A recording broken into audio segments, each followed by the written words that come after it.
Hello?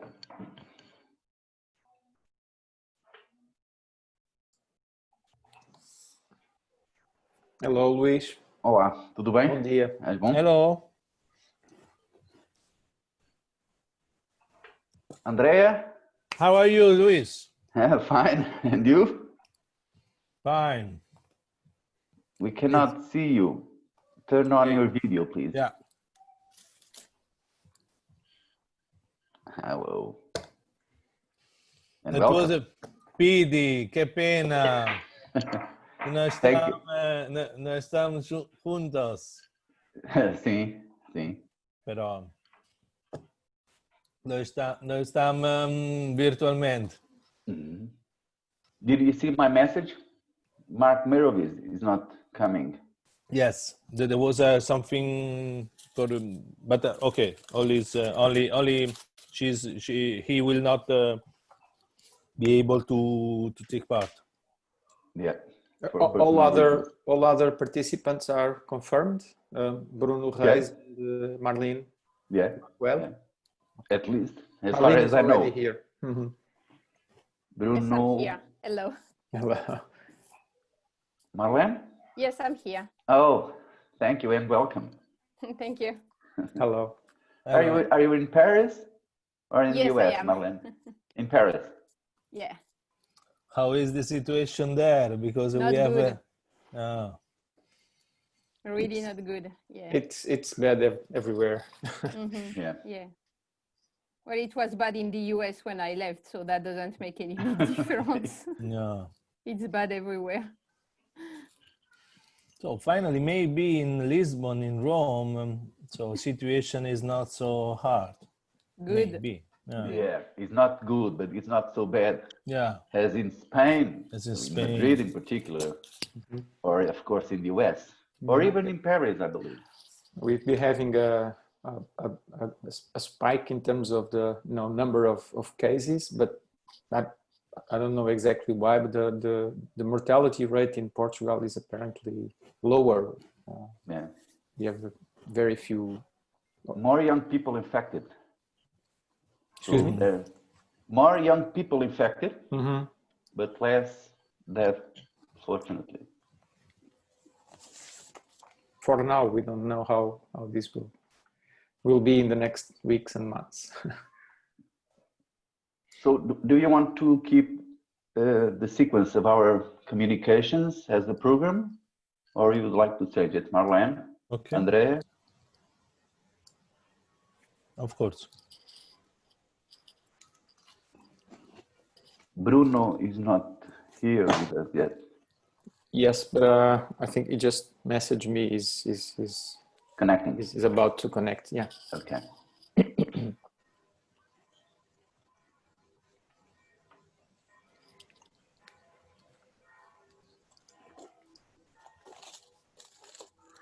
So we have to wait next year to be together in the next conference about the Eurasian studies.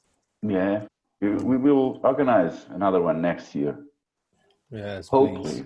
hopefully, in face-to-face, human contact. Always it's a good time to pass it. We are waiting your visit. Yeah, thank you. Always welcome.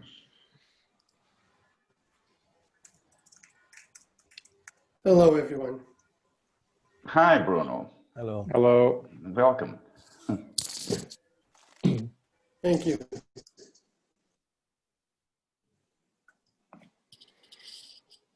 So maybe we should wait a few more minutes before. Yeah, 1 or 2 Beginning. minutes more. Yeah. Mm-hmm. Okay.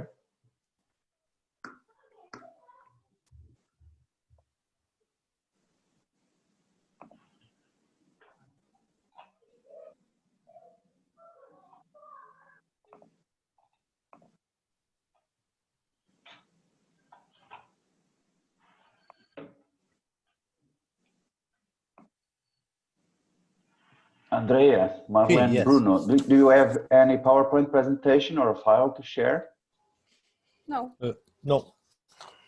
No. Sorry, but I have one. Let me try to share it? Do you see it? Yes. Now, yes. Now we see. Yes. Okay.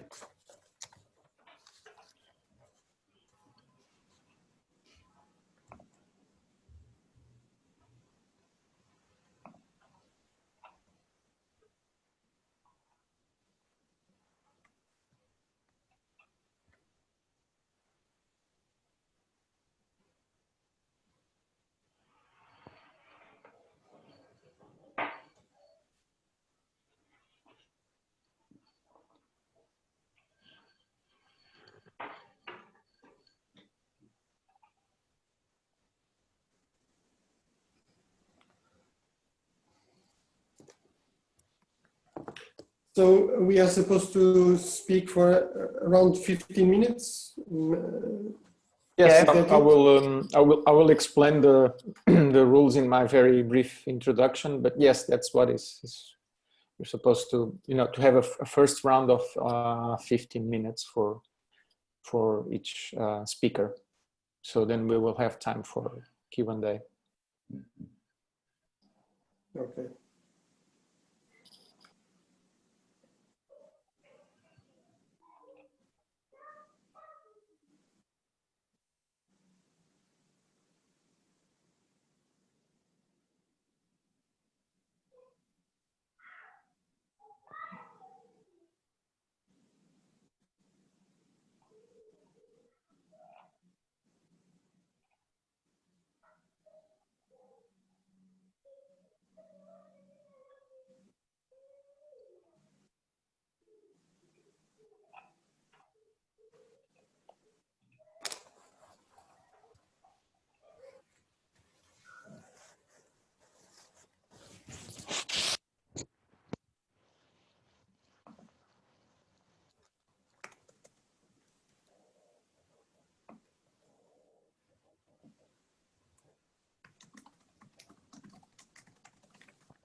So shall we start, Luis?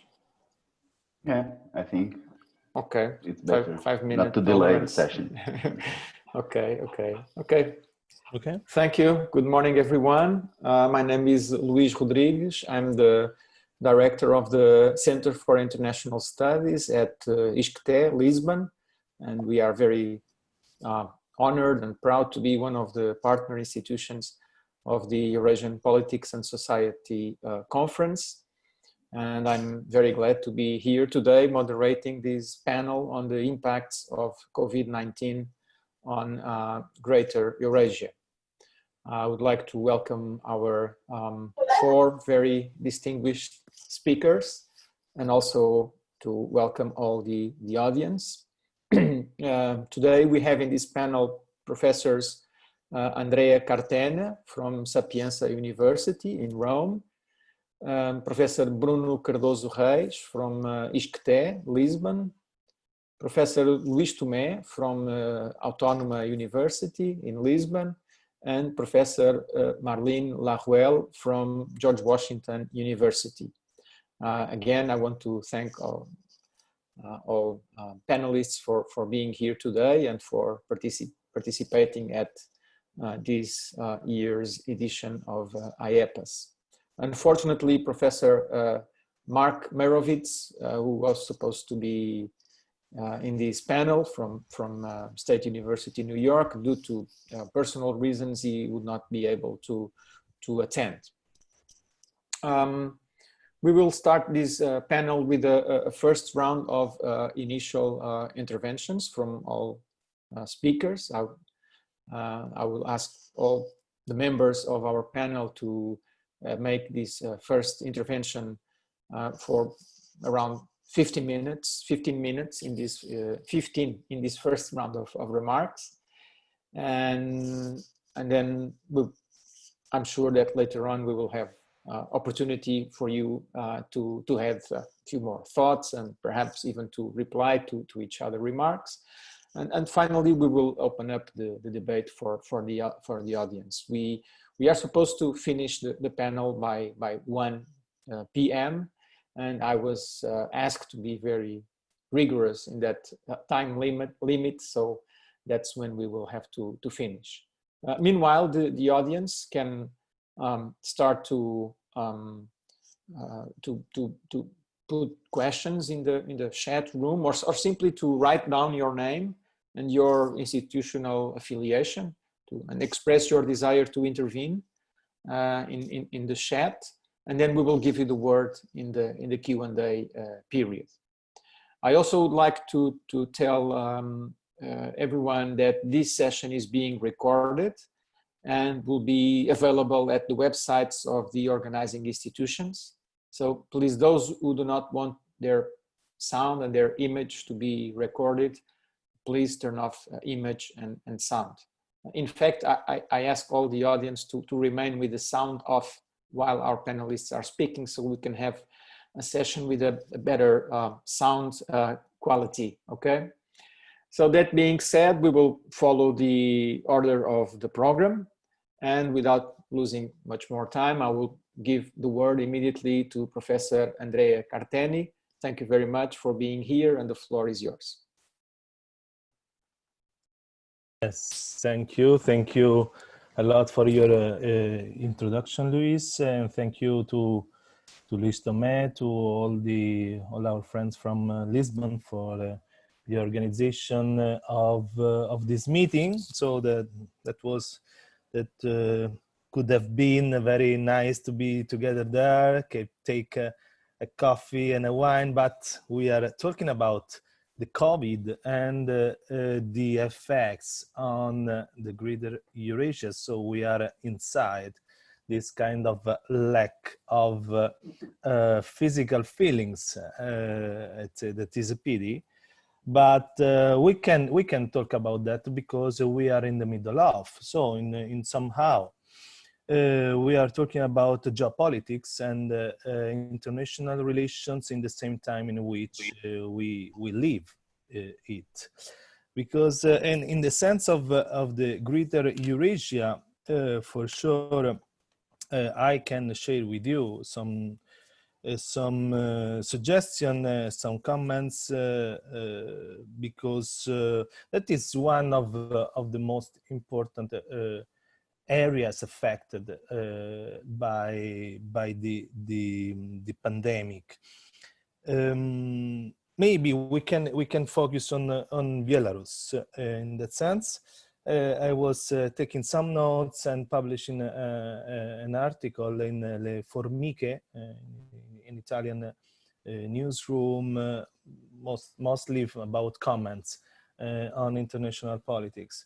And the question was quite very interested. So it was the middle of the interest of Italian debate, normally very distracted on these issues. A couple of days ago, I was in the parliament, also a meeting with the expert on the topic how support democratic movement and liberal movement in case like Belarus, where in a time in which all the contact and the links are more difficult because of the COVID. And so in that sense, so we can set up also some kind of criteria of this area, because for sure problems of pandemics are different between the European Union, US, or Russia and the greater and Eurasia, and the greater Eurasia in links with the Chinese world, for example.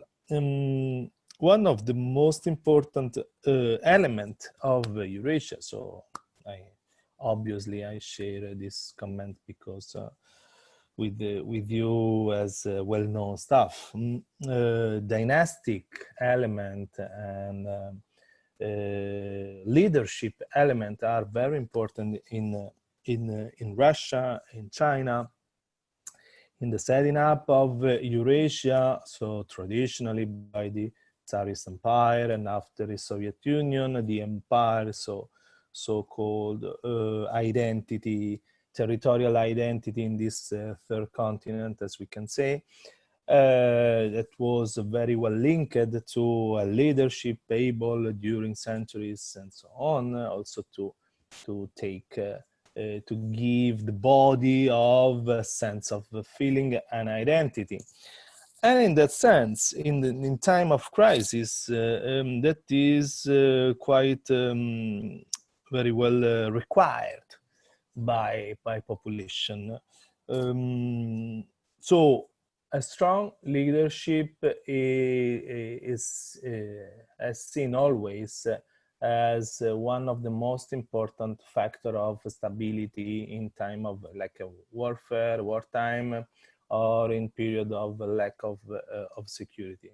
And for sure, COVID also in the greater Eurasia played this game.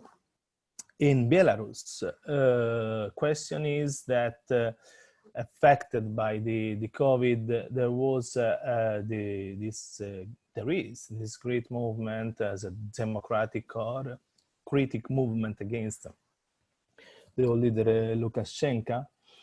But for sure, in this case, also isolation in terms of international relations are playing in favor of the old leader. And Russia. So Navalny is waked up. So we will see what he's going to say. But for sure, dynamics of democratic debate, as so-called democratic, so in the space in which we can mention that for Russian environments is on the table, but also in this case the leadership of Putin is a reference in general for public opinion, Russian opinion, and is playing like the godfather also for Belarus crisis in front of European Union. And so further factor, the main one, is China.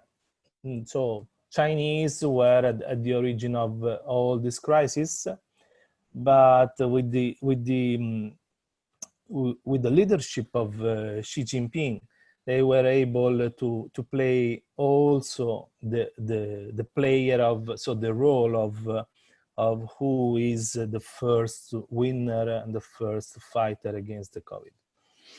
And so in that sense, regimes are trying to stabilize their own power, and the last condemned to several years of prison, also of personalities very close to the regime in China. So talking about very popular people, like yesterday there was 18 years of condemned to the prison for this very, very famous man, entrepreneur, businessman, close and enrolled in the ranks of Chinese People's Party, Communist Party, because of financial reasons, because of corruption reasons. So also in that case, we can see how in this area, leaders and movements are very under a factor of stress of the COVID. Maybe COVID is an accelerator of many of some trends on this area, but also can be the factor of weakness in some case. I want to expand and give you a last comment on Taiwan, because there was also in Italy quite a debate about Taiwan, because quite nobody knows where is it. But there is a very popular leader, political leader, Beppe Grillo. So it's a starting point of Five Stars movement. It's a comic, it's a comedian. It's like politics in Italy is quite very comedy stuff. He was starting this movement now expressing government, the main force of the government in Italy. And they are quite pro-Chinese in general. And he said that also quite kidding or in serious way, but he said that Taiwan and Singapore are dictatorships in the Chinese world. So like quite, so wondering a kind of role to stabilize, to be a reference for Beijing, also for legal entities inside there, I don't know. So after, beyond the confusion about the status of Singapore or Taiwan or linked with Tibet and Xinjiang and so on, so there was a note of the Taiwan representative in Italy saying that we are a democracy, we have a liberal system and political party system and a representative institution. So in that case, also the COVID played a role, and this role is to strengthen the leadership and the government of Taiwan in this area, because virtuously acting against the virus, and also in all this area, so the COVID stressed up the links between countries, but also in the sense to strengthen, for example, the links with Japan and Taiwan and US in a context in which Beijing is playing the role of stabilization, also including Taiwan. So I want to mention that, because maybe that is, so we need the thermometer, so we need real criteria, reference to have the measure of the trends, and maybe Belarus and Taiwan can be the focal point of the the next steps of the virus and the new international relations framework in our close future. So I stop. Thank you very much, Professor Andrea, for your intervention and for keeping it within the time limit. So now I will give the word to Professor Bruno Reis from ISCTE.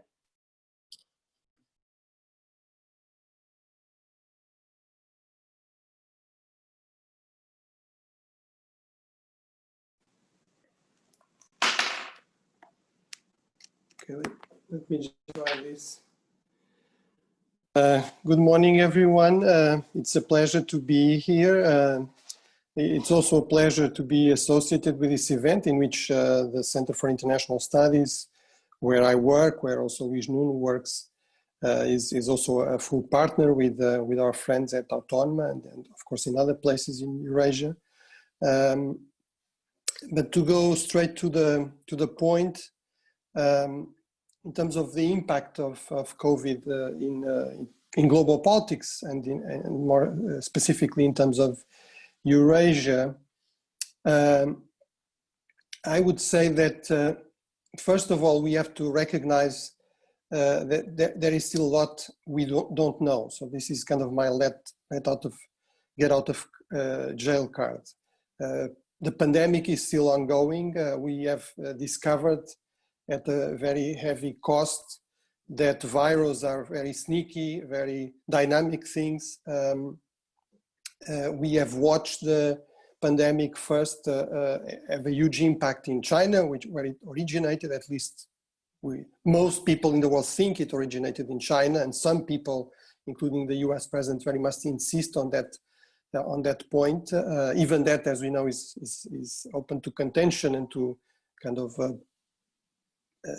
geopolitical games. But in any event, let's say it started in China. Certainly it was the country that was most heavily impacted at the beginning of the year, at the end of last year, the beginning of this year. Then it very quickly spread. It affected very heavily Europe, especially Italy and Spain. In March, at the peak of the pandemic so far, most of the people dying were dying in Europe. And then, of course, it spread also to the Americas, eating very hard the United States, where it's still creating a lot of problems and death. Brazil then was the leading country in terms of numbers of deaths. And now it's India, so it's very much a dynamic thing with an asymmetric impact also at different points in time. Also in terms of different economic sectors, it has hugely affected certain sectors. Of course, tourism or aviation are an obvious example. It has actually led to a significant increase in other sectors like the whole digital economy, digital sales. So it's still an ongoing thing. It's a very much a live thing, even if viruses apparently are not really alive. And we cannot really evaluate fully the impact of the pandemic and this differential impact of the pandemic until the pandemic is over, or at least very much under control, until we have some kind of working vaccine, working cure. The second preliminary note I would want to make is that there is a room for debate in terms of how impactful this pandemic will be in terms of international politics. Also because of this, because we don't know exactly when it will end, how it will end, what will be the kind of the end cost.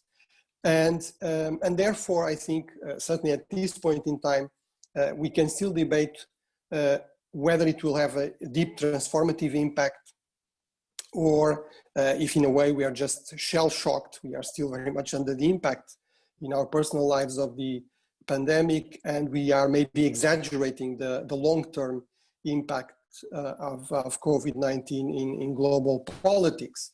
If probably most of you saw this recent dossier in the Foreign Affairs magazine, where basically you had some authors arguing, yes, it will fundamentally transform global politics.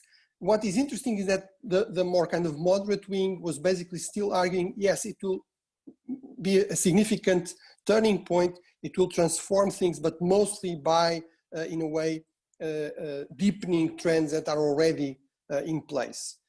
So I think that's significant. There seems to be a degree of consensus that the impact will be a major impact. Some argue it will fundamentally transform things. Others think it will be less of a breaking point and will, in a way, deepen ongoing trends. And I think we can also maybe discuss that in the Q&A. But I honestly, I don't think we can really answer for the time being. One possible point I would like to emphasize is that one possible victim of COVID-19 in this kind of reading where we think that the impact will be more transformative is the very idea of Eurasia, which is of interest to this conference. At least Eurasia, of course, not in the geographical sense, but in the more political sense in recent years, where there was this idea that maybe Eurasia would turn into a real thing, meaning primarily a much stronger connection between China and Europe, a much stronger link between China and Europe, especially in economics, but with impact in other areas, and all the countries in between, in a way. I think that there is room to argue that maybe this is one of the big question marks, if not definitely a victim of the pandemic, a big question mark. And this takes me to my first of four major trends that I would like, 3 or 4 major trends that I would like to emphasize briefly. also, of course, to provide then food for thought and for debate. The first has to do with let's say the hard geostrategic impact of the pandemic.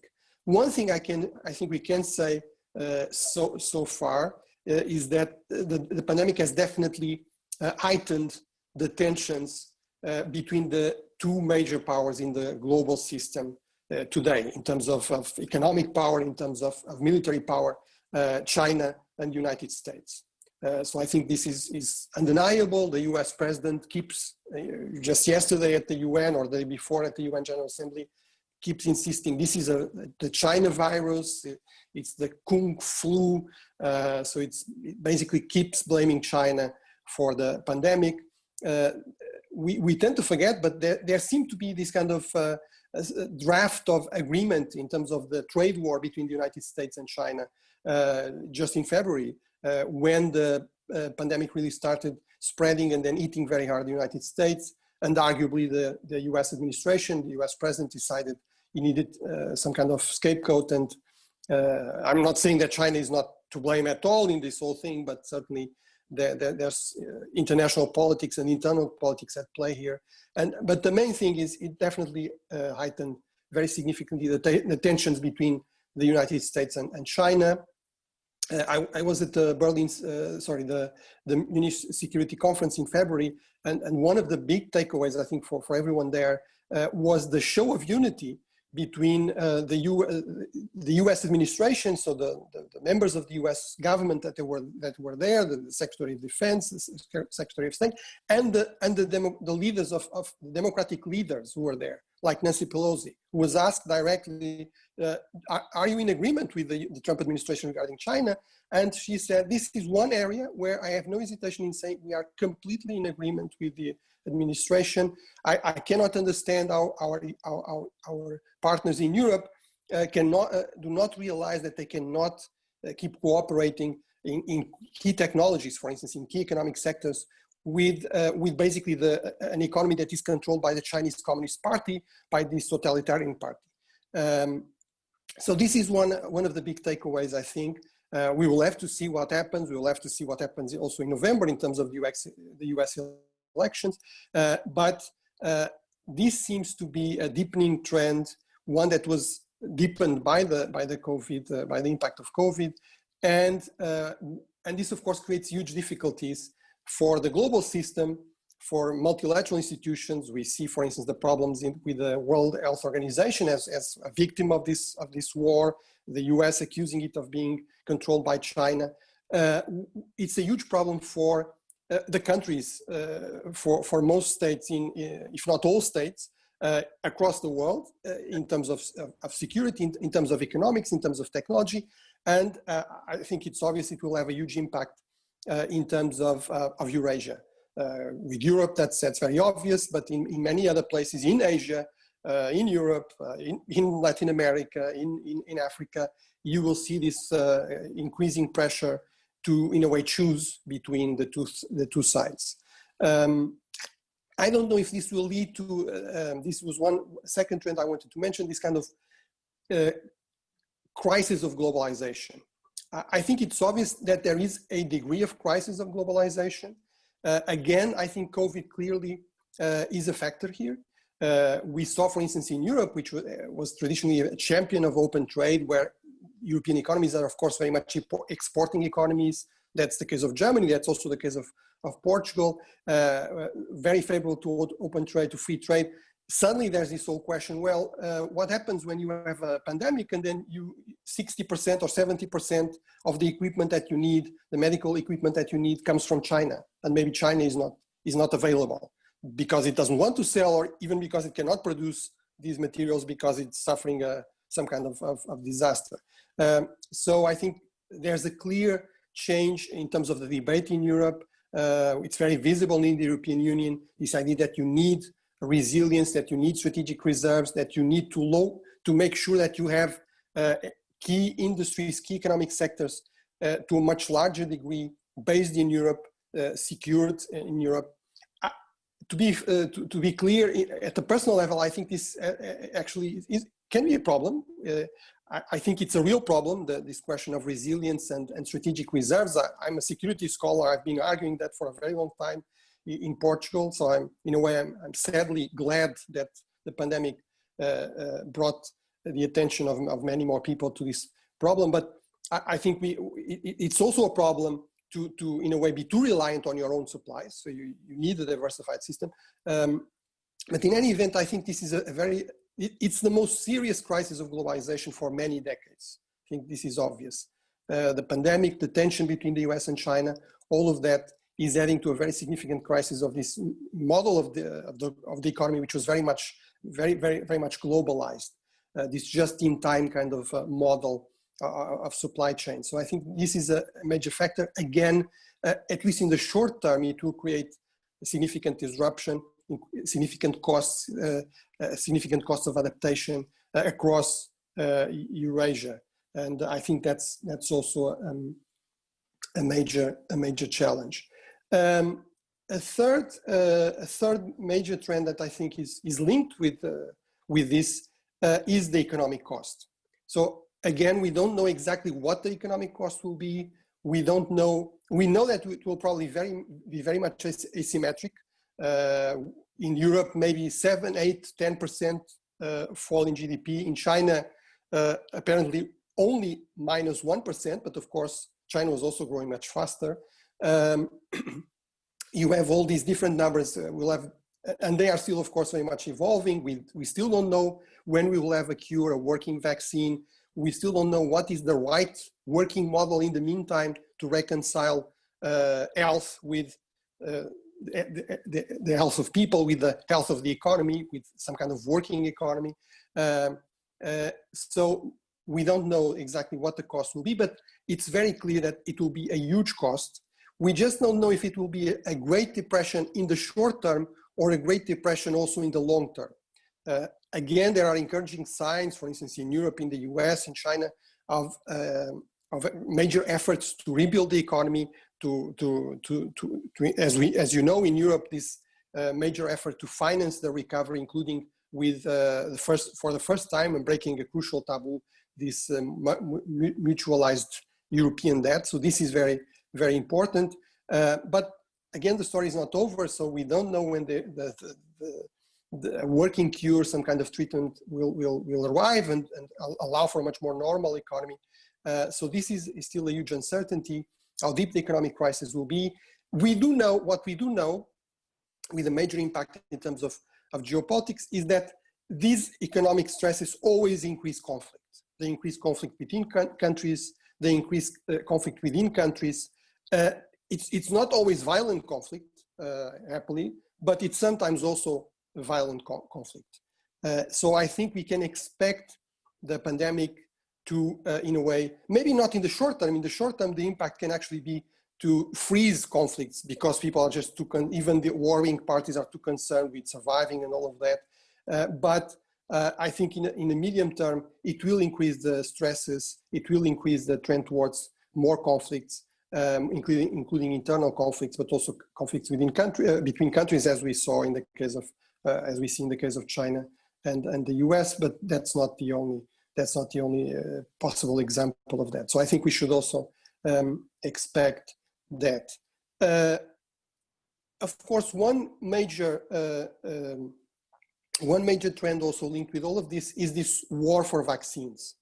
And this is maybe where I will end. I don't know if I have much more time, but so the war for vaccines is very much ongoing. We saw different strategies here. We have, incredibly, it's an amazing thing. There was a degree of cooperation despite all this. China did eventually divulge the genome for the virus very quickly. We had tests much more quickly than ever in history. We have final stage tests for vaccines much earlier than at any time in history, and dozens of vaccines. So in a way, this medical arms race is a good thing. You know, humans are very competitive, and this is a driver for innovation. So yes, we have lots and lots of vaccines. I think this is not a problem at this stage. Where I think it becomes very problematic, this war for vaccines, is at the later stage. Because the crucial challenge will be, well, of course, getting working vaccines, safe vaccines, effective vaccines, but also getting them in sufficient amounts, producing them in huge amounts. And this was really never done. And I'm told by people who are experts in this, the medical industry, usually you have maybe hundreds of millions of vaccines produced. Now you'll have to produce billions of vaccines for this to be really effective. And this is the crucial challenge. And this is where I think this becomes worrying. We saw, for instance, Russia playing this kind of very smart information war kind of game, which they play. So they were the first to announce that they had a working vaccine, even if they themselves say we have not done these final, very large final trials. We are not able to produce more than 1 million vaccines, so much less than the population of Russia. But they were playing that kind of game. China and the US are very much relying on their own capability to produce with a number of companies to try to come up with the first working vaccine. European Union is playing a different game, is in a way filling in for the traditional role of the US as the kind of the leader of multilateral institutions. So it's very much associated with the World Health Organization, worked with the existing coalition for infectious diseases, which brings together countries, multilateral organizations.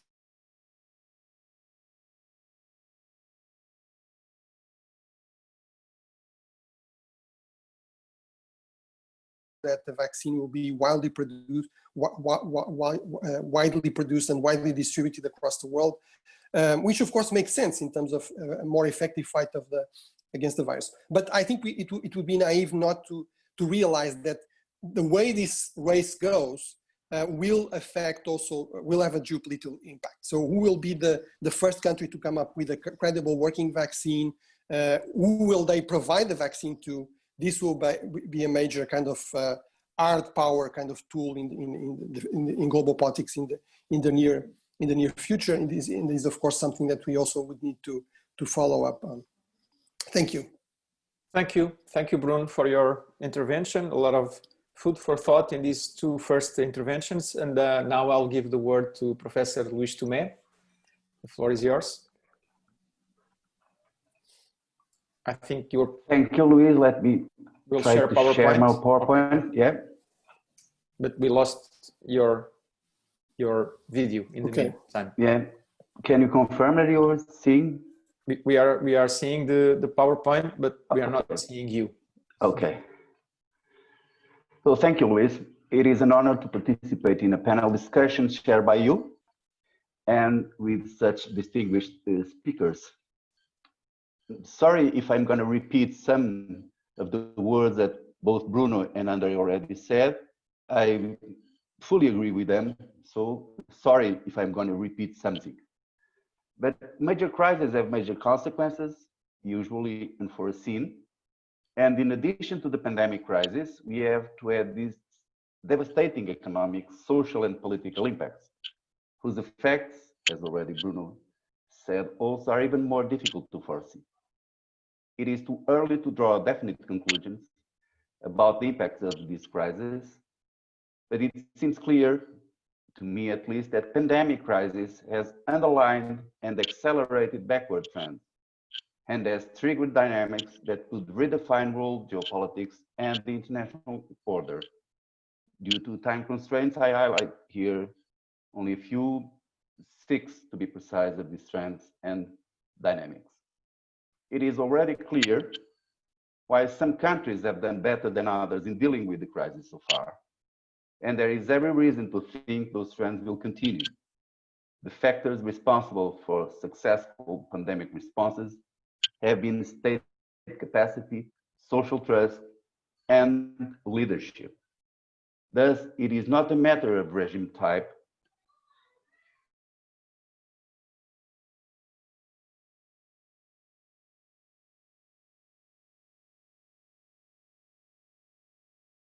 true for autocracies.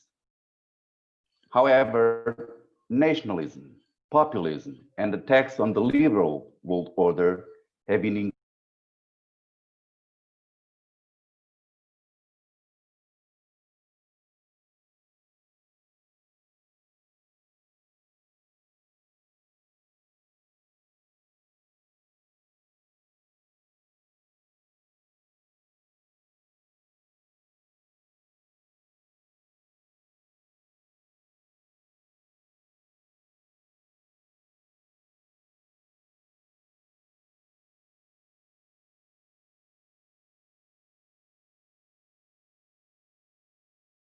suspending free movement, and stopping transport links without coordination.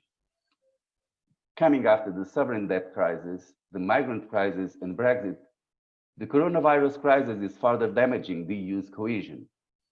The necessary articulation between member states seems to have resurfaced with the economic recovery plan and financial package, but the lack of coordination in managing the pandemic crisis persists in the second wave, and the Union still has to face a context with a less reliable US and a more assertive China. In what concerns the US, its highly polarized society and incompetent President Trump blocked the state from functioning effectively, having judged that his political fortunes were best served by confrontation rather than national unity. President Trump has used the crisis to pick fights and increase social cleavages. The US terrific performance facing the pandemic has several causes, for sure, but the most significant has been a president who has failed to lead. The same happened in US foreign policy. The lack of will and/or ability of Trump's administration to lead the world in facing a global crisis, as also to articulate with its allies and partners, persisting in the protectionist rhetoric and attacking international institutions, in particular the World Health Organization, rather than galvanizing them. This posture may be due to a certain hegemonic fatigue. See, Luis? Are you listening to me? Yes, yes. I think it was my connection that was poor. Thank you. Maybe this posture is due to a certain hegemonic fatigue or to a cyclical American isolationism or strategic retreat, but the Trump's brand is unquestionable. The failure to manage the pandemic is compounded by the US biggest fall in GDP and employment in many decades. Taken together, these factors result in a new questioning of the US position and role in the international system. On the other hand, the demonization of China has been instrumented by Trump to deflect criticism. At the same time, however, in the context of the pandemic crisis, the perception of China as a major rival and threat has become relatively consensual in the US. The global distribution of power will continue to shift eastward, since East Asia has done better at managing the situation than Europe or the US. The negative economic fallout from the pandemic at the developed economies of Europe and the US may be more profound and long-lasting than in Asia-Pacific economies. The pandemic is therefore likely to accelerate the delocation of global economic power from west to east. But we will probably see a retreat from hyper-globalization, or at least we'll see the end of globalization as we know it. At the same time, China will probably emerge from the pandemic and economic double crisis with the major GDP in real terms, with the consequences this will have on all other power dimensions, and also reducing the scope for decoupling strategies vis-à-vis China. At the end of the day, this means a move away from a US-centric globalization to a more China-centric globalization. Even though the pandemic originated in China and Beijing initially covered and allowed it to spread, China is likely to emerge from the crisis with a widespread perception of being a new superpower. China is seeking to capitalize on the failure of the US and Europe, trying to raise its global profile and demonstrate its importance as an indispensable global player.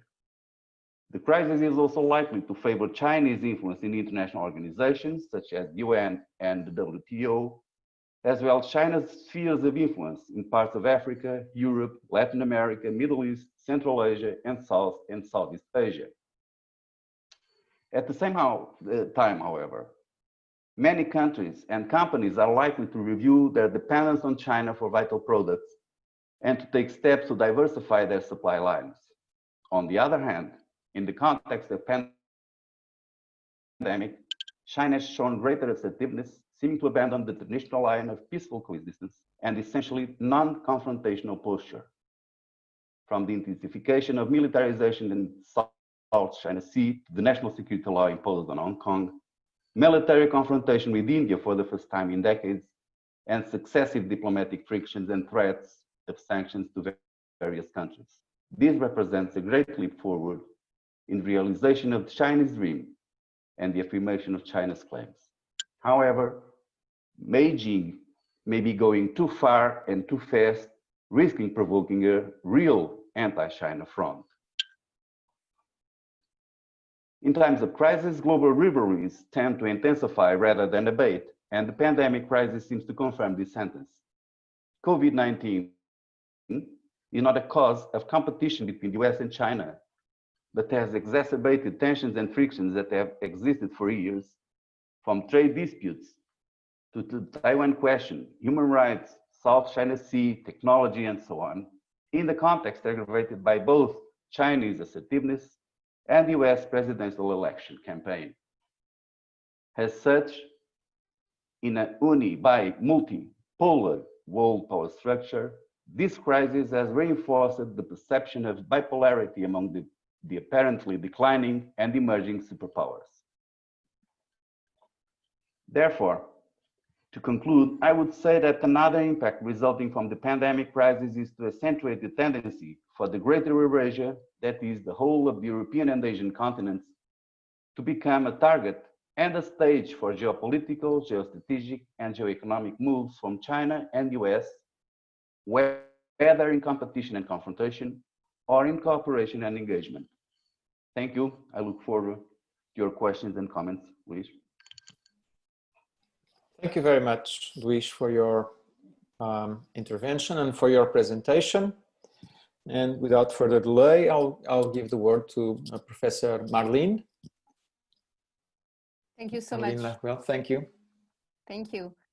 I was asked to discuss the impact of the pandemic specifically on Central Asia. So my presentation will be moving from the big Eurasia to the small Central Eurasia or Central Asian region. But I agree with several trends that have been discussed by the previous presenter. And I think what the pandemic is showing is that, in fact, it's reinforcing all the existing trends that we have noticed in the region, and it's make them more radical and more visible. And I will mention 6 key points for the Central Asia regions. The first point that we notice is that the differences between countries on the way they have been responding to the crisis has been increased. I mean, all this region has a culture of non-transparency and a tradition of considering that every number is a secret, a state secret. And so what we have seen emerging is really a division of the region in 2 groups. On one side, Kazakhstan, Uzbekistan, and Kyrgyzstan, who have been able to make some demonstration of a kind of transparency in managing the crisis. Not perfect, of course, transparency, a lot of issues, I will come back on that, but still they acknowledge the crisis quite rapidly, and they try to kind of regularly inform their public opinion. And then on another side, Turkmenistan and Tajikistan, who kept the denial of the pandemics for very long, Turkmenistan still continuing to do so, and who really try to negate the existence of the pandemics on their own territory. We have some surveys showing that, in fact, the public opinion in Kazakhstan and Kyrgyzstan, I mean, the public opinion in Kazakhstan is trusting largely the government, while the public opinion in Kyrgyzstan is not trusting its own government, which is the most kind of democratic in the region. So that's interesting because that shows that the trust that existed before the crisis has been reinforced. So public opinion who were trusting their government trust it more. Public opinion who were distrusting their government distrust more, right? But the crisis didn't reverse the feeling of trust. Second key point is that it's interesting to see, as in Central Asia, the health structure have been unable to cope, of course, with the size of the pandemic, but in fact, exactly the same way as we had in Europe or in the US, right? So they have less financial capacity, they are less good equipment, but they are facing the same difficulties as more developed countries. So we have noticed, for example, that of course lack of medication and equipment, big differences if you live in a city or if you live in a rural region where the health structure are usually in very bad shape. Almost a lack of emergency structure, right? If you have to call for an ambulance, even in one of the Central Asian capital cities, you will be waiting for hours. And what I think was a really worrisome trend was the fact that doctors and nurses in Central Asia have been very highly infected. They are really on the front line and they have been affected at a really huge level, which is a sign of this kind of loss of human capital compared to what the Soviet Union regimes was able to do, and the difficulties for the new generation of doctors and nurses to learn about how to manage this kind of crisis. My third point, very briefly, is about social compliance. We are used to compare, you know, the difficulties in having the lockdown respected in Western countries compared to the compliance, of course, of the Chinese population because they have no choice, but also of South Korea, Taiwan, Hong Kong, even Japan. And so in the case of Central Asia, we have been noticing, and in fact it works for the whole of Eurasia, for Russia, for Ukraine, for the Caucasus, that it's almost impossible to respect the lockdown when you have an economy that is mostly informal, right? All the Eurasian economy is largely informal and it's largely corrupt, which means that if you combine both conditions, it's almost impossible for a government to have the population respecting the lockdown. You have some exception, of course, the Moscow municipality, because it's Moscow, because it's rich, because it has a lot of tools to coerce the population. In Moscow, the lockdown was quite respected, but when you were in rural Russia, it was not. In Ukraine, it was not. In Central Asia and the Caucasus, it was not. And in a sense, that's understandable because the population is in a very economically fragile condition and they cannot afford to be locked down, right? And I think one of the big lessons of the crisis is that not everybody can telework, right? Only white collars can telework. If you are a blue collar or someone having a very fragile economic position, you have to go to work and you cannot afford, you have to take the risk of being infected. And of course, for the Central Asian society, that was something that they had to face. If now I move to the two big, maybe impacts, which are the one on the global Central Asian economy and the one on geopolitics. So economically, the Central Asian were already in fragile situation, and that has been, of course, increasing. So the crisis has really a large impact on them. We have seen collapse of GDP for all the countries in the region. We have seen the fact that their government debt has been increased, especially the level of their dollarized debt, which is the debts that they finance by export revenues. And because export revenues have been falling, the government is, of course, losing a large part of its state budget. So the fact that the Central Asian states are both rent economies means that they have been impacted a lot because the price of oil, gas, and minerals collapsed. And the fact that Central Asian countries are locked down and totally dependent of trade with China make that, of course, the impact of the crisis is really important for them. And I think that's for them, that's a big kind of awareness now that all the dreams of a very easy transcontinental trade that would be launched by China, they suddenly realize that it will not be so easy to do, right? We have been discussing previously this ultra globalization seems to be kind of challenged now, which means that for Central Asia, if China's way of development is challenged, and if China's dream of a transcontinental trade is challenged, they will be the first to lose, right? Because they were the first that were hoping to benefit for this China Belt and Road strategies. So for them, realizing that they wanted to be in the middle of the global value chain and that maybe that will not work so easily is a kind of big symbolic loss in terms of projecting a better economic development in the future. So that's really one of the big lessons for them, that this ultra globalization led by China may be suddenly challenged, that being in the middle between China and Europe is not necessarily something that will bring a lot of revenues. The second important economic impact is related to labor migration. You know that Central Asian countries are big exporter of labor migrants, about 5 million people. So for Tajikistan and Kyrgyzstan, it's just huge amount, between 1/3 and half of their GDP is based on remittances.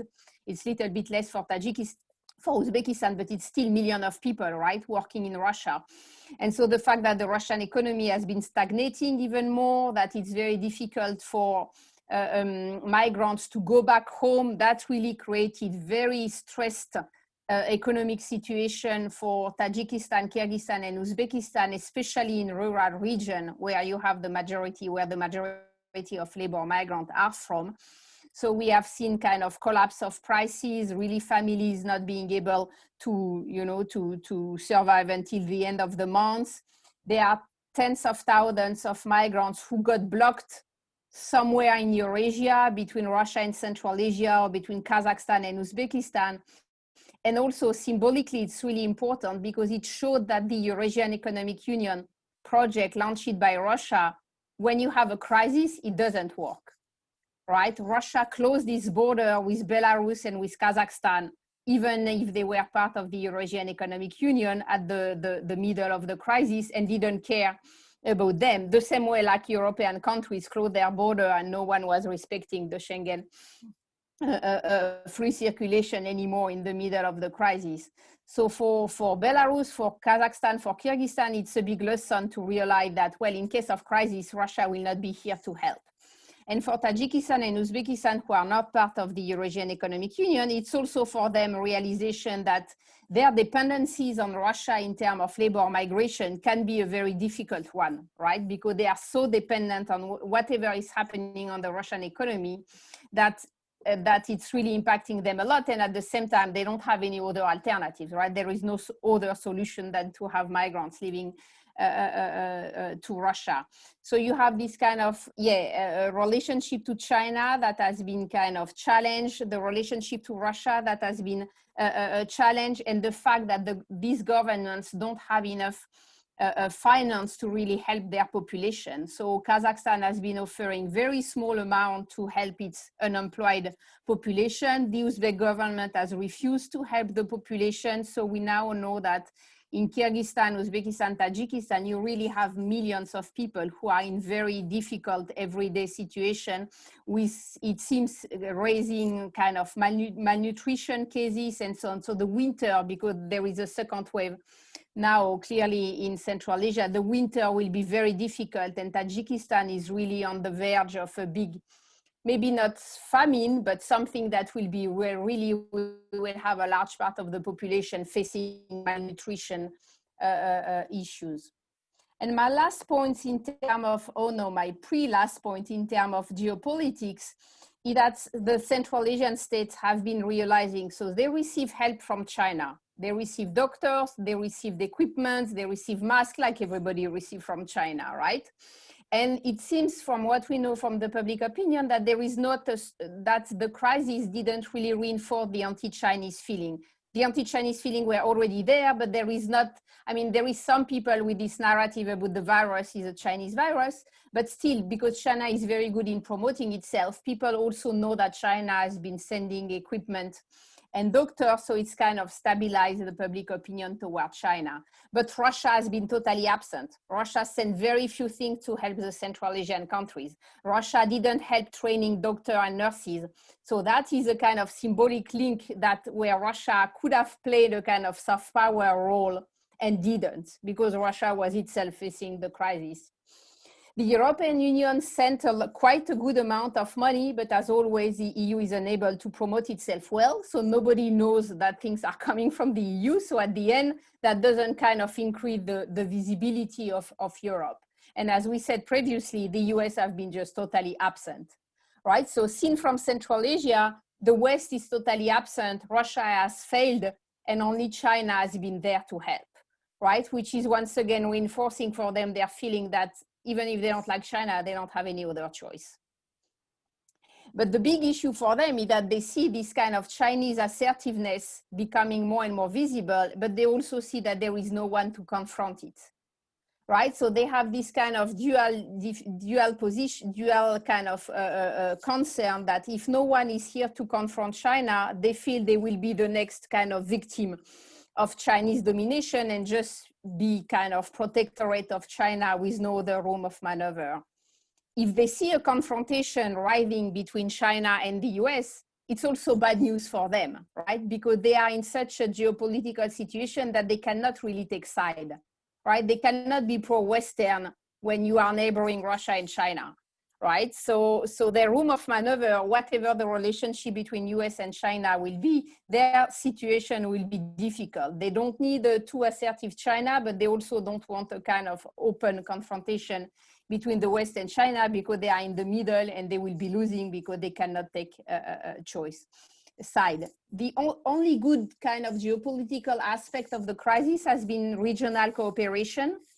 And as you know, the region has been known for lacking regional cooperation for the last 3 decades. So that was a kind of good sign that can be explained because the Uzbek regime, now that Islam, the President Karimov is dead and Shavkat Mirziyoyev is much more active, the Uzbek position has been changing a lot. So there have been good communication between Uzbekistan, Kazakhstan.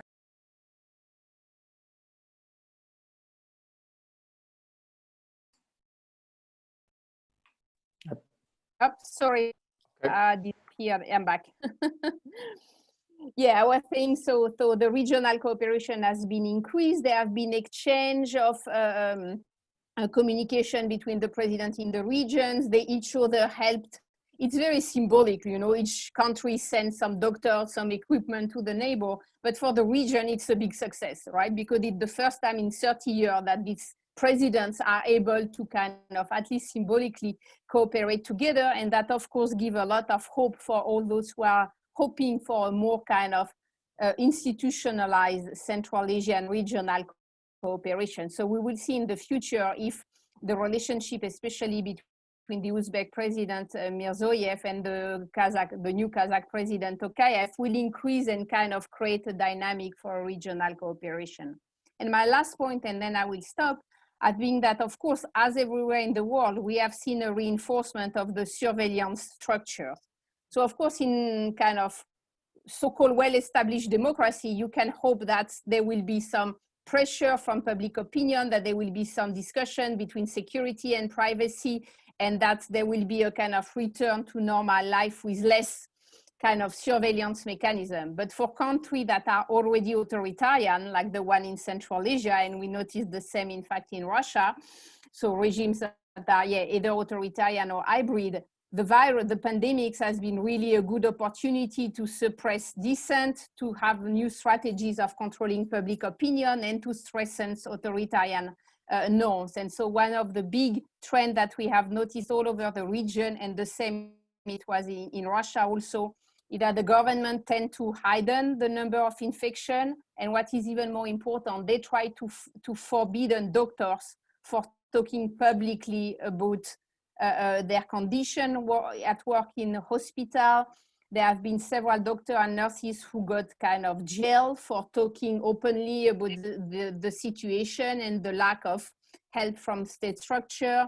There have been several journalists or citizens who have been jailed for so-called spreading false information about the danger of the pandemics, about also, you know, in Central Asia, funerals are a big event with usually hundreds of people. So there have been a lot of tensions about the fact that the state wanted, of course, to forbid people to attend funerals and arrested and people. And when it was kind of denounced, then journalists got arrested. So you can see a lot of kind of strategies of public control.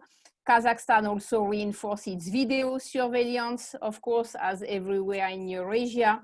And all the so-called power ministry, the police, the security service, and the military has been the one kind of holding the crisis was, of course, by definition, they don't have any knowledge in case of health of pandemics. So that is a kind of worrisome trend for a region that is already quite authoritarian and kind of caught between Russia and China. And you can see a rise of Chinese product of artificial intelligence and, you know, smartization of the cities, selling all this kind of software and videos for controlling the population. That market in Eurasia is now widely open for Chinese product, especially in the name of health and fighting against the pandemics. So it's a quite, I think, quite worrisome perspective for the future of the Central Asian countries. And I will stop here. Thank you. Thank you very much, Professor Marlene. So we have the initial statements and interventions from our 4 members of the panel. And I was also informed that some of the panelists will have to leave earlier than 1 p.m. Lisbon time. So probably we will finish the panel a bit earlier. But now it's time to give the word to the audience and to accept your questions directed to our panelists. So please feel free to put your questions or remarks.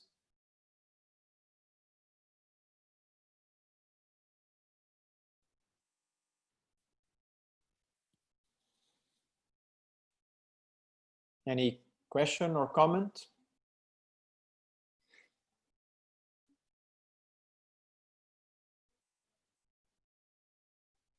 I hope you are all hearing me, aren't you? It's not okay. So we don't have any question from the audience. So probably we can make kind of a second round if there is no questions. If I can take only one word, because the perspective and the framework was wider than I was thinking about previously, and in the sense of the links between Central Asian countries and Greater Eurasia. So I see our friend Hussein in link with from Turkey, or in always a friend of us. We are in the same friendship through Luis Tomé, and we are. I'm very happy to see you. So maybe that is a suggestion for sure for Hussein, but also for Marlene, because in many ways Turkey is at the focal point of international politics from 2016, and COVID was, as we said and we mentioned, like a tunnel, no? In which there is a channelizing of a lot of factors. So how can we entangle, how can we understand some trends between these big players? Because also in the sense of, so I'm an historian of international relations, so Xinjiang or Turkestan, Eastern Turkestan, was at the middle of a lot of debate in that sense. But in these last months, so the approach was different. No? Also in this dynamics between Islam, Turkish world, and Chinese, and this big world. So suggestion. So that was sorry. I also will launch a topic or a question, and then I'll give the word to all participants. This was a topic that was, touched by my colleague Bruno Reis, but probably I would like to hear a little bit more about these. And it's the the way that it's related to the United States and the way that the pandemic is affecting relations between the United States and Europe. The way this crisis is affecting the transatlantic link, and especially in relation to NATO. And what would be the consequences for the future in terms of European defense and security. So this would probably a second topic that I'm addressing Bruno, but panelists and other members of the audience, of course, can touch upon.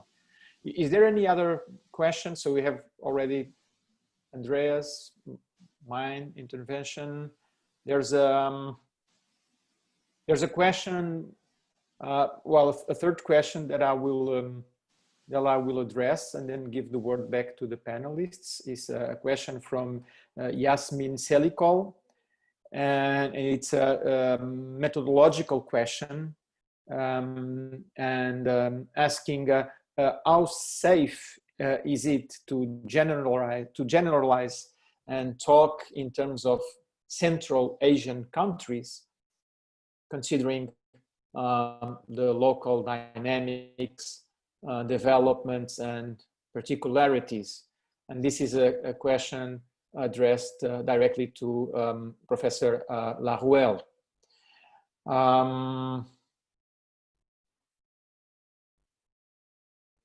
So probably I will follow the reverse order of your initial interventions and start with Professor Marlene for another round with our panelists. Good, thank you. So yeah, to answer that last question, of course, it depends on the level of generalization you want to do. I mean, the same way that, for example, when we discuss the migration policy of Europe, we tend to say you have Western Europe and Central and Eastern Europe, and both have different vision of what should be European migration policy. That's also a generalization, right? You should go country by country. So that's the same for Central Asia.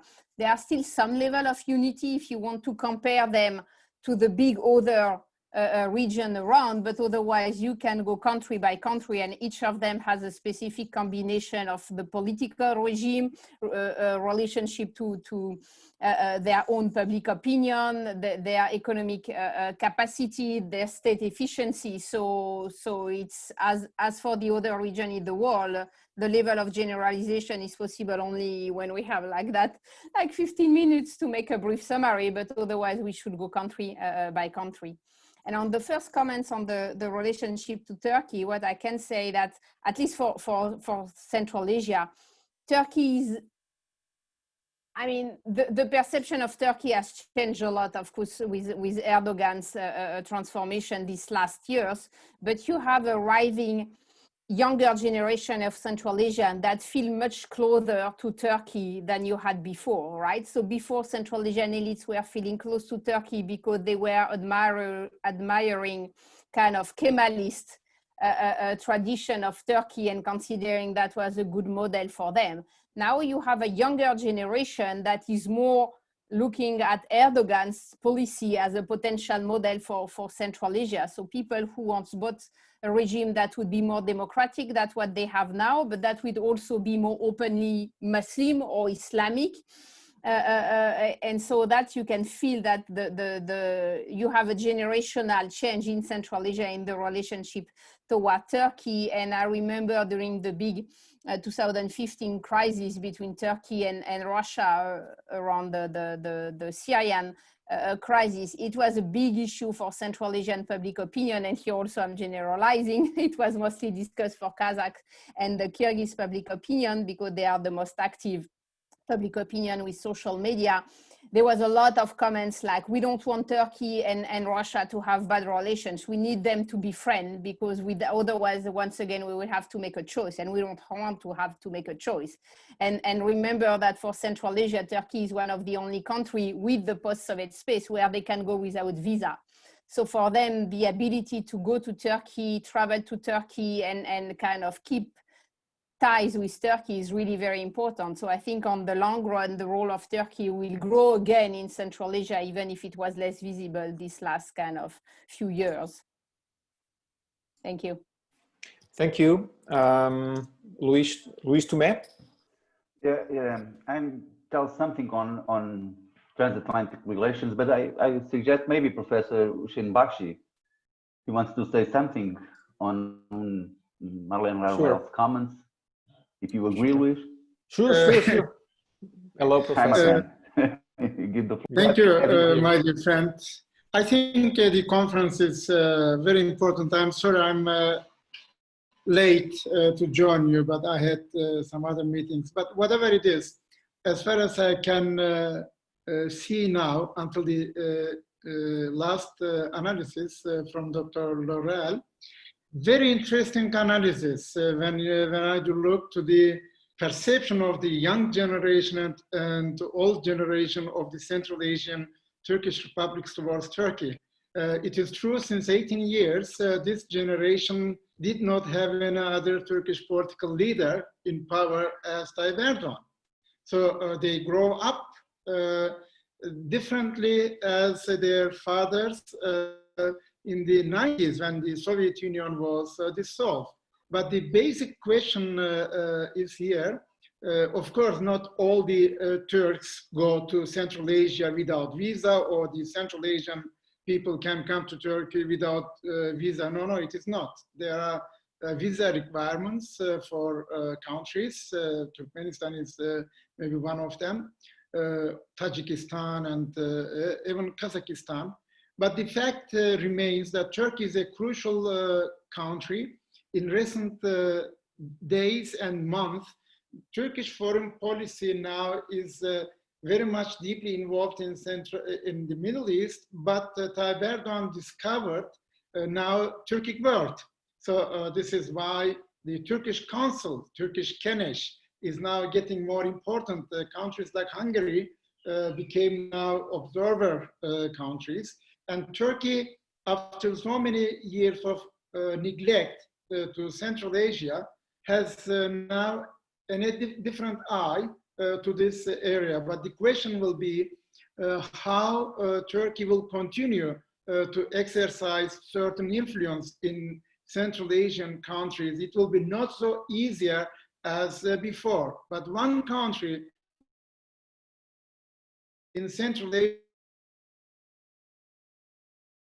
Asia plays key role. This is Uzbek, the entire atmosphere in Central Asia. The Turkish-Uzbek relations improve very good. I speak also to Central Uzbekistan's economic and diplomatic university. We have increasing of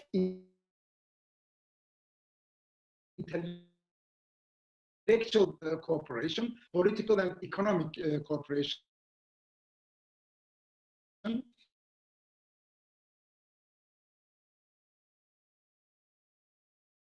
International relations are bad, then the Turkish relations to Central Asia is getting cooler. So there is a relation how Turkey and Russia deal with each other. And Turkey lost millions of dollars because of this Russian-Turkish conflict. And it was actually Nursultan Nazarbayev who improved the relations between Turkey and Russia through his diplomatic and political intervention. But what Laruelle said is interesting, because the European Union now has a new policy towards Central Asia under the title New Partnership, a New Neighborhood policy. And this is going to be realized with the contribution of Turkey. It is much easier to go there as a partner together with Turkey. And I think Turkey is now the country in the area during the epidemic period in particular, contributed a lot of support, and Turkey is partly very successful in fighting the pandemic. despite the fact that recently the numbers increase again. But we see here, even in the case of healthcare, how in the future new institutions probably will be defined for a common health policy, probably. Last but not least, maybe just for now, Turkey is discovering Central Asia again. Many years, in the last 10 years, Turkey neglected this, looked more to Middle East, which I do consider was a wrong policy anyway. But now, the more Tayyip Erdogan is disappointed by the Arabs, Saudi Arabia, Egypt, United Arab Emirates, etc., the more it discovers Central Asia and Caucasia. So it is getting more Turkish nationalistic in this sense. This is a new phenomena which appears now, but how it will go further, we will see. But as dear friend Andrea said, Turkey is definitely one of the regional powers and game changers in certain political fields, I would say, in this area. This is why European Union, China, and Russia, they consider Turkey as a partner with whom you can make economic relations, political relations, and to a certain degree, military relations, about which maybe I will talk tomorrow. Thank you, Professor Bashi, for sharing your wisdom and your knowledge with us. And giving the time constraint, Luís Tomé, since I believe that both Bruno and Andrea have to leave a bit earlier, would you mind if I pass the word to Bruno first, and then to Andrea, and then we'll get back to you in the end. So following the reverse order, Bruno, please. Yes, thank you. Yeah, I'll try to stay until the end, but let's see.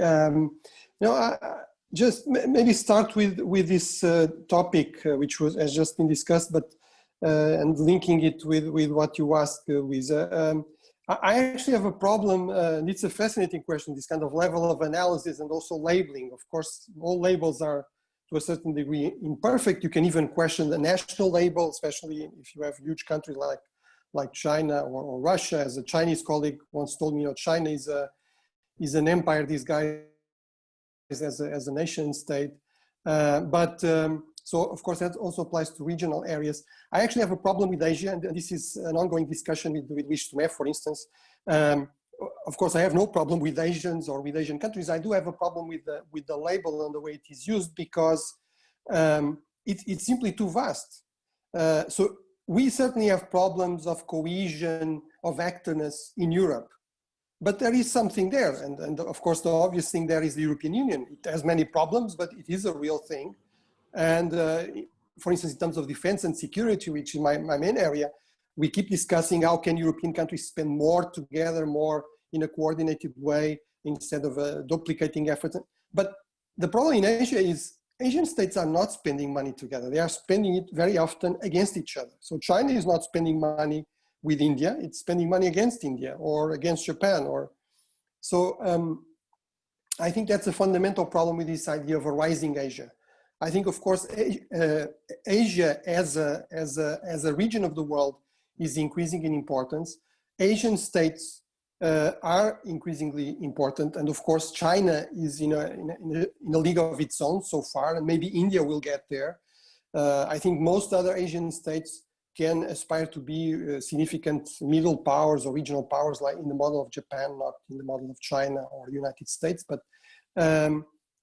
I do have a problem there. And also more deeply, I think it's a problem of, I think it's much more likely to see a more multipolar world where the United States and the West will still play, especially the United States, but even Europe, if it remains more or less cohesive, it can play a major role. So I think more in terms of relative decline than collapse, and more of a multipolar world. So I wanted to put that out there. That links with the question that Nuno was asking, in the sense that, of course, the biggest challenge for the West is internal cohesion. So the big collapse of China was because it lost internal cohesion. It lost a very strong state that it used to have for a very long time during the 19th century and the early part of the 20th century. So I think the big challenge here is polarization and fragmentation in the United States, polarization and fragmentation in Europe, within the European Union, and divisions and polarization and tensions between the US and Europe, as you mentioned. I think China does not have the potential to really cause a profound rift between the United States and Europe.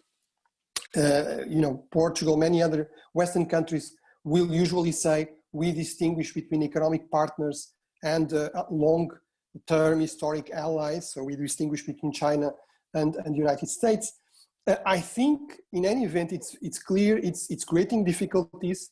You know, you keep hearing very senior figures saying, you know, even before we met with even before we sit, you know, Pompeo or the Secretary of Defense, Esper, or, you know, whatever the issue is, they will always bring China first. They will always keep bringing China.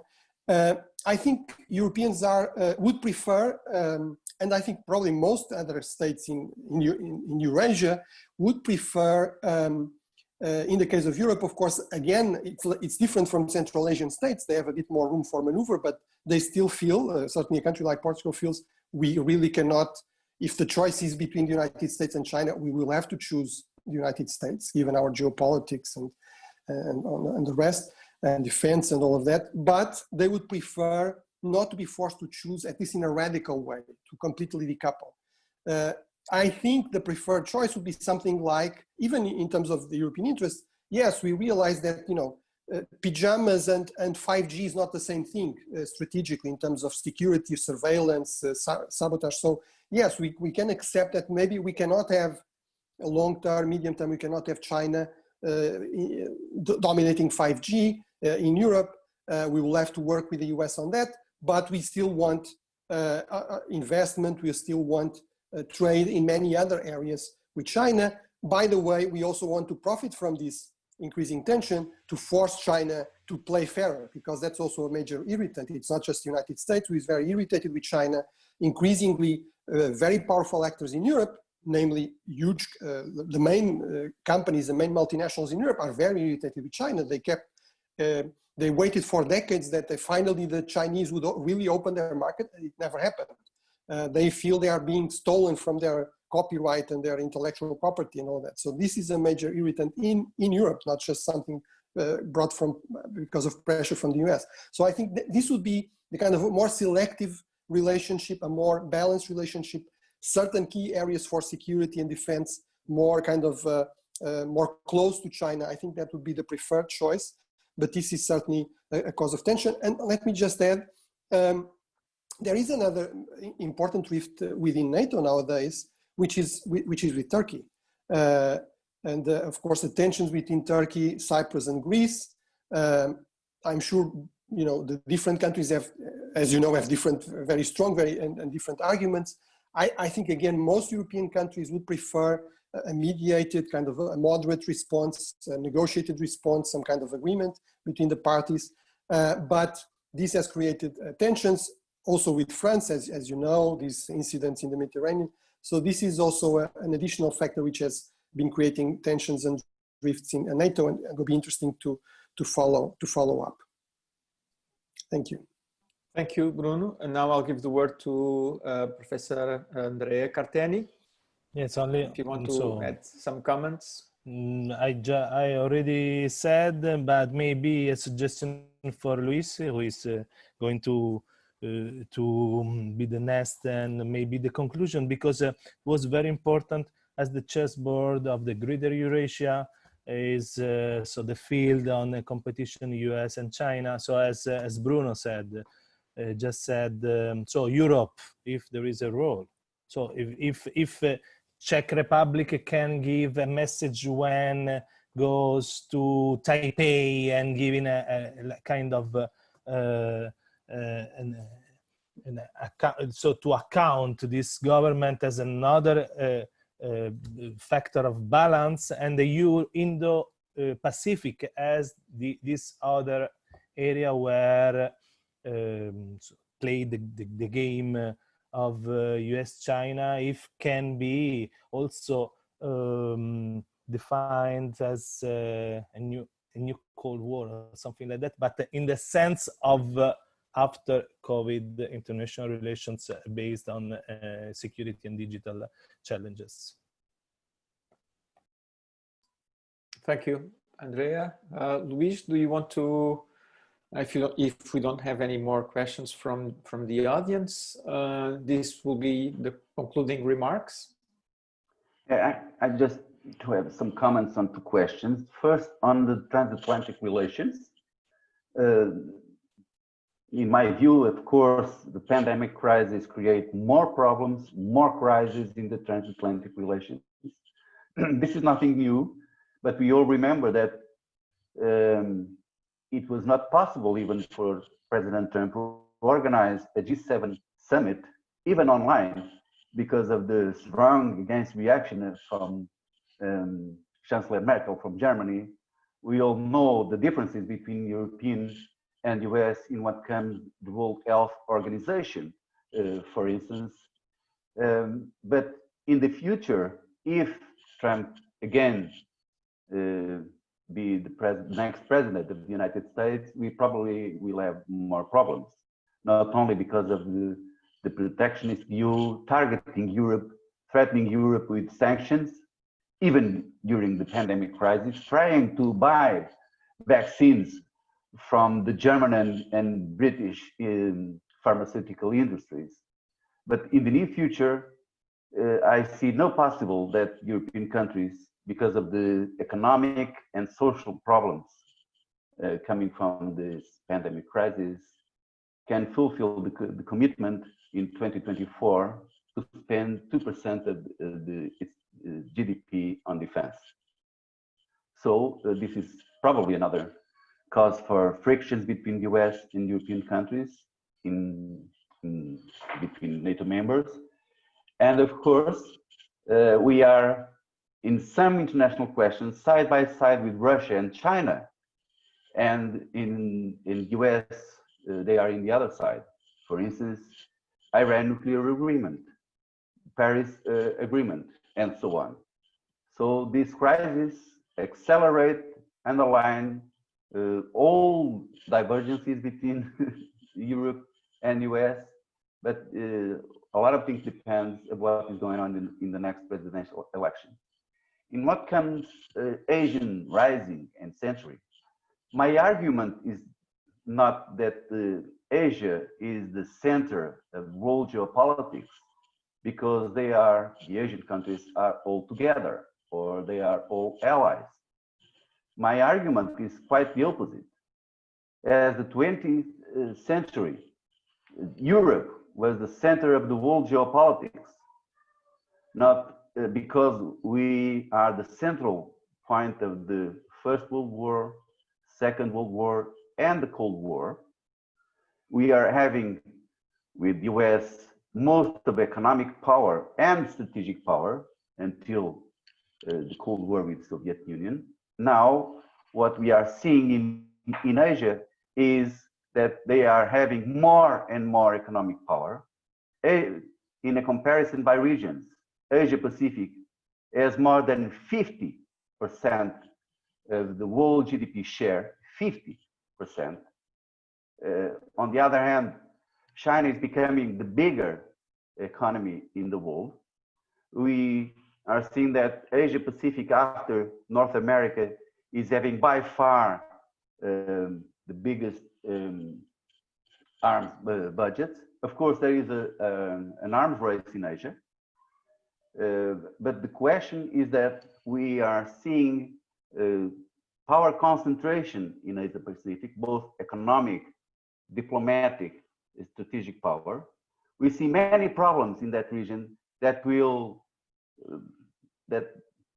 well, the world will depend on what is going on in this region in terms of energy, environment, and climate change.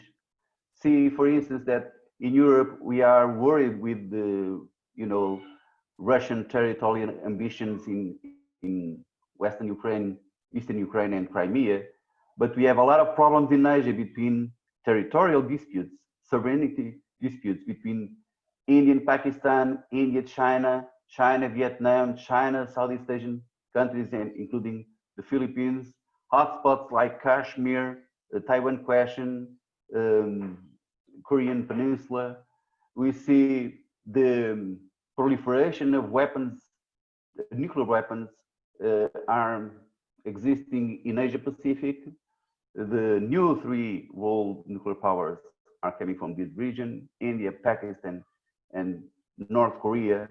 So for the good reasons and bad reasons, Asia Pacific is, at least in my point of view, for sure, the central region in world geopolitics. And one example shows like this, when the president of the superpower like US is saying that is calling US the pivot of the Pacific, or is now having the double of the soldiers in Asia Pacific command than in European command.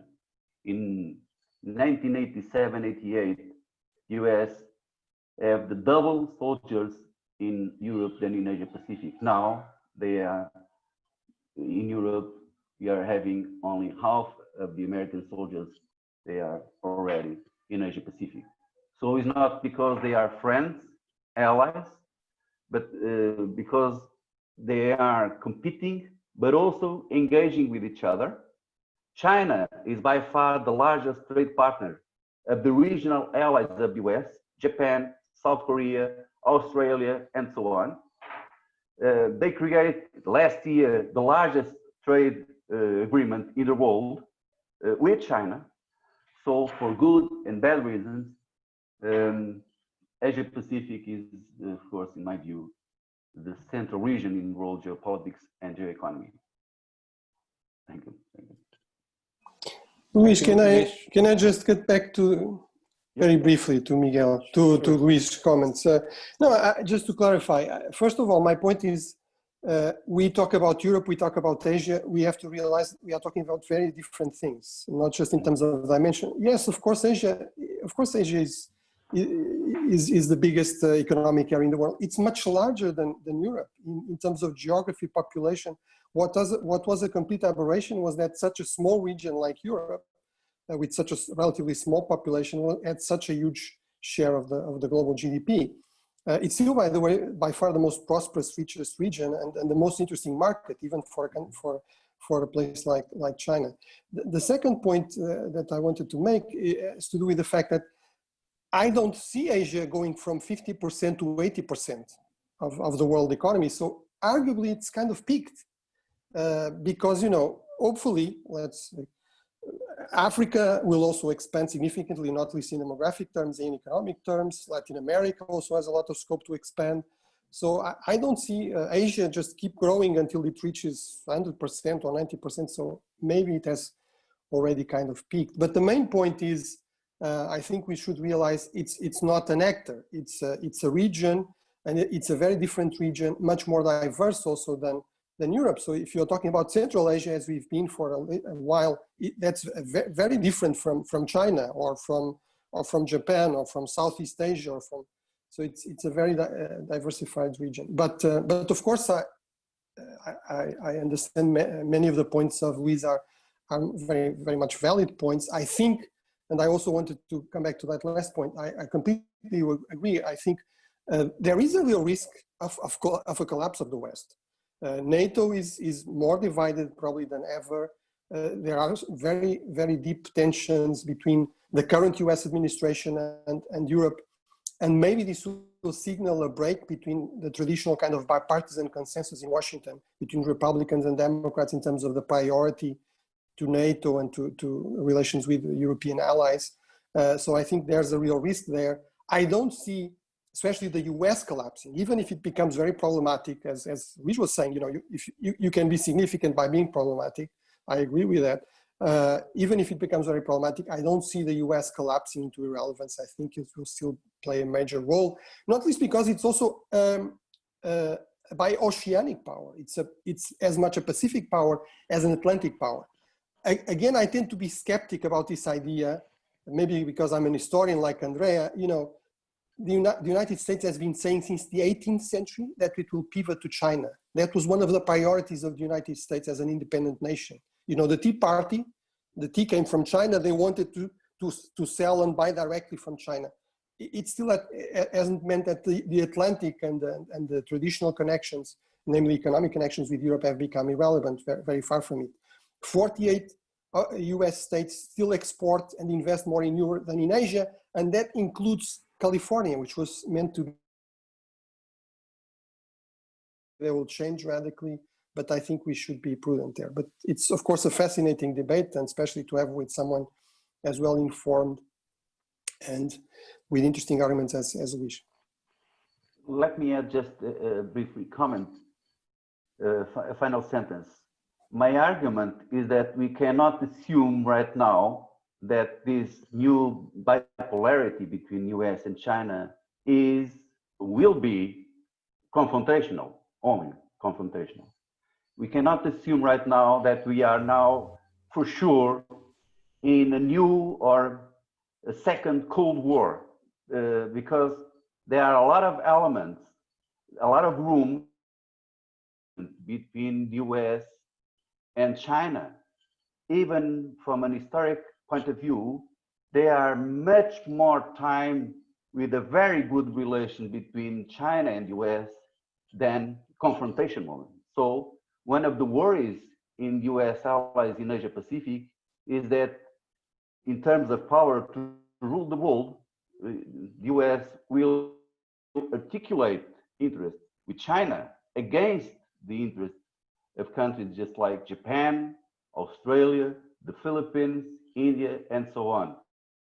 So we don't know the answer, we don't know the future, but I do not put all the cards in a competition game, in a confrontational game between the US and China.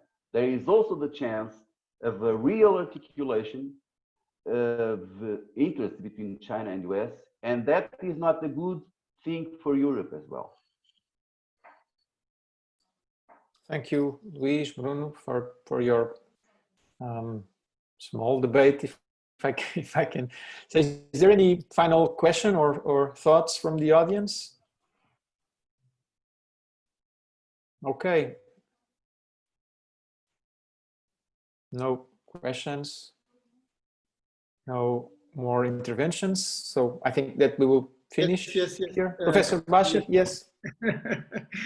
Actually, tomorrow, definitely we will talk about NATO, but I profited a lot from Luis Tomei's analysis now. I think he is right that the future is unknown. We don't know what will happen, and we should have not to put all the things in the same basket, not all the eggs in the same basket. So we should look probably from a little bit different perspectives, that there will be new institutions emerging, there will be new actors coming in. And I think is also right, NATO and the European Union, like important international institutions, they fail to find certain solutions, as also Mr. Bruno was mentioning rightly. The transatlantic relations suffer greatly now. The American attitude towards Europe is not the same as it was in the early 50s. And probably when Donald Trump is elected again, then probably we will have much more confrontational transatlantic relations in the next 4 years. So I think this is also the area of Luis Tomei's field to think in strategic terms, which I like also very much. When we look from the strategic perspective, I think we will see a new world emerging, new challenges. The main question is, how can we respond to those new emerging challenges? Do we have enough institutions, or are the institutions from today strong enough to face these challenges? Where I have some doubts. I mean, Middle East is changing, Asia is changing. Donald Trump openly declared China as enemy. So it means we, the Turks or the Europeans, we will probably also change our position towards China, not so friendly as before pandemic. I mean, last year until January, China was one of the very much, if you want, countries which had a lot of public diplomacy, very positive image. But today, even in Turkey, when you go on the street and ask the people who is responsible for the pandemic, they don't say that it is America, they say it is China. They created this, they now solve their problems and they grow economically and we suffer. I think the latest publication by Woodward, Reis, in his book, Woodward interviewed Donald Trump. And Donald Trump tried to underestimate the pandemic, not in order to create panic. But I have one probably supporting Tome in this respect. China is going to have more problems than before pandemic. They suffer under the credibility now in international arena, like the Americans under Donald Trump in the last 4 years. So we have, looking from the Western European point of view, America and China, in our eyes, lost their credibility. And the question is how to balance now these two powers within NATO, within the European Union, and even within the Middle East region. So it will be interesting the coming years, but supporting Tome, not because only he is my friend, but also intellectually, because it puts this strategic I would say, interpretation in such a good way. And I think we will have more debate, more discussions. How do we react to the changing power status and power relations in this part, Central Asia, as well as in other parts of the world? Thank you, Professor Bashi, for your intervention. What an excellent way to finish this panel. So I want to thank you all for participating, both the speakers and the audience. Thank you for the questions, for the debate. I believe this was a very fascinating and thought-provoking panel. And before leaving, I just want to remind you that we have two also excellent panels starting at 2:30 p.m. Lisbon time. One on great power politics in search for new world order, and the second one on enduring conflicts in Eurasia. So these two panels at 2:30, and then the program of the conference will continue throughout the afternoon. So again, thank you very much. It was a pleasure being here, and I'll probably see you in the afternoon sessions. Thank you, Luis. An applause. Thank you. Take care. All of you. Thank you.